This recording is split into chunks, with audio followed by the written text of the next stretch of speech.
한국은행 금융통화위원회가 올해 마지막 통화정책 방향 회의를 열고 기준금리를 연 3.5%로 동결했습니다.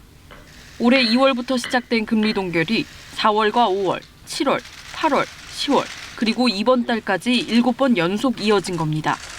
한은은 통화정책 방향 보도자료에서 물가 상승률이 당초 예상보다 높아졌지만 기조적 둔화 흐름을 이어갈 것으로 보인다고 전망했습니다. 또 최근 가계부채 증가 추이와 대외 여건의 불확실성이 높다며 현재의 긴축 기조를 유지하는 게 적절하다고 봤습니다. 이번 동결로 한미 금리 차는 역대 최대 폭인 2%포인트를 유지하게 됐습니다. 한은은 오늘 발표한 수정 경제 전망에서 올해 경제 성장률 전망치를 8월과 같은 1.4%로 유지했습니다. 하지만 내년은 8월 발표보다 0.1%포인트 낮춰 2.1% 성장할 거라고 내다봤습니다. 우리 경제가 수출 회복세로 개선 흐름은 이어갈 거라면서도 국내외 통화 긴축 장기화와 더딘 소비 회복세 영향으로 내년 성장이 예상에 미치지 못할 거라고 설명했습니다. 물가 전망은 올해와 내년 모두 상향 조정됐습니다.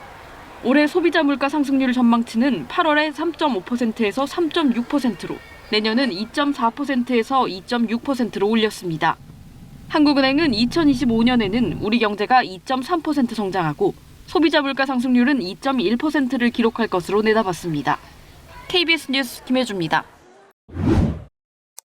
통계청이 집계한 지난달 전산업 생산은 전달보다 1.6% 감소했습니다. 2020년 4월 이후 3년 6개월 만에 가장 큰 감소폭입니다. 산업 분야별로 보면 광공업의 생산이 3.5% 감소하며 전체 산업 생산을 끌어내렸습니다. 특히 반도체 생산이 11.4% 감소해 지난 2월 이후 가장 큰 감소폭을 나타냈습니다.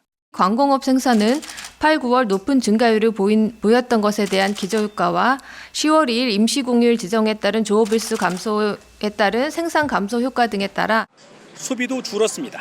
소비를 나타내는 소매 판매액 지수는 전달보다 0.8% 감소했습니다.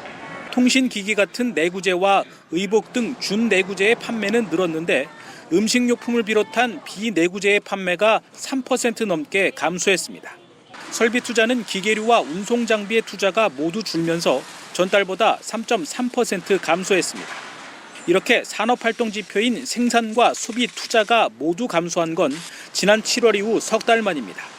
기획재정부는 산업 지표가 모두 하락했지만 추세적인 조정이 아닌 기저효과의 영향이 크다며 전반적인 경기 회복 흐름은 이어지고 있다고 진단했습니다. 다만 주요 국가의 경기 회복 속도가 불확실한 점과 국내 건설 수주 부진, 또 높은 가계부채 등은 부담 요인이라고 덧붙였습니다. KBS 뉴스 이승훈입니다.